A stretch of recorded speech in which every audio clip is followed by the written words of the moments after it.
Welcome to Bear Download. I'm Rich Campbell along with Dan Wiederer here at Hallis Hall on Wednesdays. The Bears are getting ready for reunion week, taking on the Tampa Bay Buccaneers and Coach Lovie Smith, quarterback Josh McCown. Dan, heard from both of those guys on the teleconference this morning. Let's talk about Josh McCown and his stint in Tampa Bay has gotten off to a rocky start, and the Bears also haven't been able to duplicate that synergy in the quarterback room that he had last year with Jay Cutler. What do you make of McCown's start in Tampa? Yeah, no question. I think you look at the results and you say this is not anywhere where Josh expected it to be, where the Buccaneers expected it to be. He had the thumb injury that kept him out of the lineup for more than a month.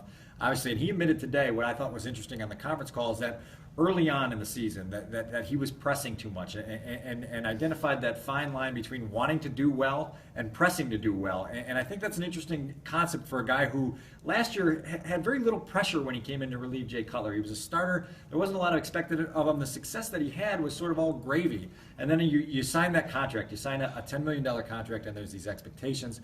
There's the pressure that comes with that. And then there's the responsibility of leading an entire offense. And Josh basically saying he wanted everything to go perfectly, and it didn't, and he pressed a little too hard. You know, they're 2-8 right now. He feels like he's eased up a little bit the last 2 weeks since coming back from the injury. We'll see how that pays off when they come to Soldier Field on Sunday. Right. Part of it was a bit of bad fortune. Their offensive coordinator, Jeff Tedford, suffered a heart condition problem, not able to fill his role. And so Marcus Arroyo has been the play caller there. And Josh McCown talked about how he had to develop some confidence in the play calling there and really develop a trust that you might take for granted otherwise, but I think that was a very disruptive situation. No question. And then I think you also referenced the synergy between Cutler and McCown a year ago, and I think both players missed that to some extent, and it's hard to replicate. And it's a situation where when you have that bond with a coworker, we know it, you start to work well off one of another, and when it gets disrupted, it's hard to recreate that with someone new. There's a build-up in a new relationship, and you don't necessarily have that same trust in the guy you're working with immediately, and there's a lot of things that maybe sort of become loose ends that weren't loose ends before. Right. We heard examples last season of Jay coming back to the sideline either after a bad play or a misread or something, and Josh being a calming influence, using some of that experience to make sure that Jay was right, mentally and emotionally, and from an execution standpoint.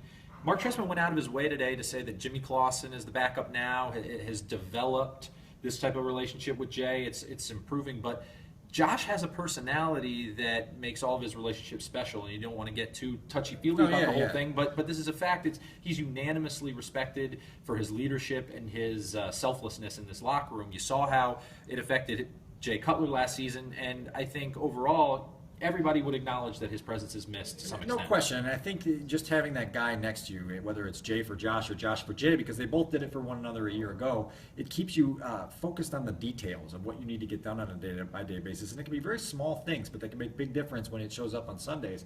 We've seen that for both players. We'll see if they're able to recreate that with someone new going forward after the breakup, if you want to call it, as Josh goes to Tampa and Jay stays here for the long haul. All I'll say is that if the Tampa Tribune offers you a new mega contract, if they offer me $10 million, I'm out of here. I'm going to make sure the Trib here backs you up and supports this partnership we have going right now. All right, for Dan Wiederer, I'm Rich Campbell. That'll do it for this edition of Bear Download.